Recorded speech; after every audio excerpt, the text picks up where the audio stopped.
ఇగో ఈడ ఇంట్లో తాత ఇగో ఈ తాతకి కిర్రారా కిర్రాని ఒకసారి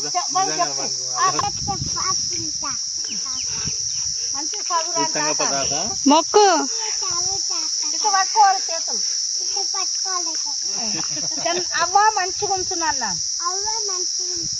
నన్ను ఏడిపియకాను హెల్త్ మంచిగా ఉంచాను చదువు మంచిగా రావాలి ఫస్ట్ క్లాస్ రావాలి క్లాస్లో